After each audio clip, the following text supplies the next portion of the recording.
केली होती ती मागणी पूर्ण करावी या भूमिकेतनं मनोज दादा या ठिकाणी उपोषणाला बसलेले आहेत। त्याला पाठिंबा दर्शवण्यासाठी आम्ही सगळेजण या ठिकाणी आलोय आणि गणरायाच्या चरणी एवढीच प्रार्थना करतो की जे आश्वासन मनोज दादाला सरकारनं दिलंय त्या आश्वासनाची पूर्तता तातडीनं सरकारनं करावी। परंतु सत्ताधारी म्हणतात की महाविकास आघाडीचे जे प्रमुख नेते शरद पवार आणि उद्धव ठाकरे यांनी ओबीसी प्रवर्गातून मराठा आरक्षण देण्याचं सगळ्यात महत्वाचं मनोज दादा ज्यावेळेस मुंबईत आले त्यावेळेस त्याला शब्द कोणी दिला होता? कोणी दिला होता? मग तुम्ही शब्द सगळा विचार करून दिला होता का अविचाराने दिला होता? वेळ मारून येण्यासाठी दिला होता?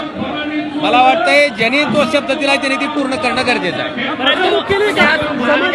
निश्चित मला वाटतं तीच भावना झाली, तीच भावना आहे ना। या अर्थी तुम्ही मुंबईत आल्याच्या नंतर शब्द देता, गुलाल उधळायला लावता आणि नंतर मात्र जे आश्वासन सरकार म्हणून दिलं ते पूर्ण करत नाही, ही फसवणूक नाही तर काय आहे? मग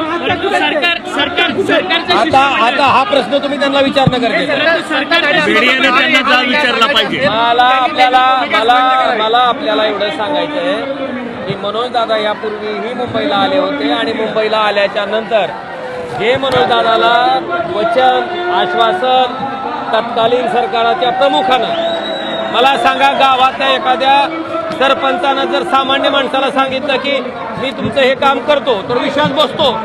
इथं तर महाराष्ट्राच्या मुख्यमंत्र्यांनी त्यांना वचन दिलं होतं, ज्या अर्थी त्यांनी महाराष्ट्राच्या मुख्यमंत्र्यांनी वचन दिलं त्याचं पालन करावं। परंतु सरकारचं शिष्टमंडळ का येत नाही भेटायला? सरकारचं शिष्टमंडळ का भेटायला येत नाहीये? मला वाटतं याच्या बाबतीत सरकारच्या शिष्टमंडळानं सुद्धा या ठिकाणी फार अंत न बघता आंदोलकाचा या ठिकाणी तातडीनं यावं आणि जे आश्वासन दिलं ते पूर्ण करावं। हा तुमचा वैयक्तिक पाठिंबा आहे की खासदार म्हणून पाठिंबा आहे पक्षाचा?